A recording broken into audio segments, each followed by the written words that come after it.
Friends. ஒவ்வொரு நாளும் தூக்கத்தை விட்டு காலை எழுந்திருக்கும் போதே பலர் மனச்சோர்வுடனும் உற்சாகமற்ற மனநிலையிலும் தான் எழுகிறார்கள். அன்றைய பொழுதை உபயோகமாகவும் முழு ஆற்றலுடனும் செயல்படுத்த அந்த நேரத்தில் அவர்களது உடலுக்கும் மனதுக்கும் தேவையான 5 சக்தி வாய்ந்த பழக்க வழக்கங்களை தான் இந்த பதிவில் நம்ம பார்க்க போகிறோம். முதலில் காலையில் எழுந்ததும் நீர் குடிப்பது. இது பரவலாக எல்லோருக்கும் தெரிந்திருந்தாலும் ஒரு இரவு தூக்கத்திற்கு பிறகு நன்றாக நீர் அருந்துவது மிகவும் முக்கியம். உடலானது சுவாசம் மற்றும் வியர்வை மூலம் ஒரே இரவில் உடலில் இருக்கும் ஈரப்பதத்தை இழக்கிறது. காலையில் முதலில் ஒரு முழு கிளாஸ் நீரை குடியுங்கள். உடலை மறுசீரமைக்கவும் நச்சுக்களை வெளியேற்றவும் அறிவாற்றல் செயல்திறனை அதிகரிக்கவும் நீர் குடிப்பது உதவுகிறது. அடுத்ததான் உடற்பயிற்சி.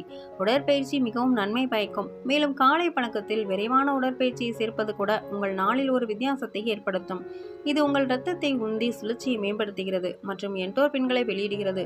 உங்கள் மனநிலையும் ஆற்றல் மட்டங்களையும் உயர்த்தும் உணர்வு கொண்டது. அடுத்ததான் நினைவாற்றலை பயிற்சி செய்யுங்கள். நினைவாற்றல் என்பது எந்த ஒரு முடிவும் இல்லாமல் தற்போதைய தருணத்தில் கவனம் செலுத்துவதாகும். இது மன அழுத்தத்தை குறைக்கவும் கவனத்தை மேம்படுத்தவும் ஒட்டுமொத்த நல்வாழ்வை மேம்படுத்தவும் ஒரு சிறந்த வழியாகும்.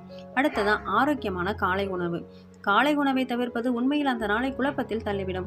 ஒரு இரவு தூக்கத்திற்கு பிறகு உடலின் ஆற்றல் சேமிப்புகள் குறைவாக உள்ளன. இதனால் சோர்வாகவும் மந்தமாகவும் உணர்கிறீர்கள்.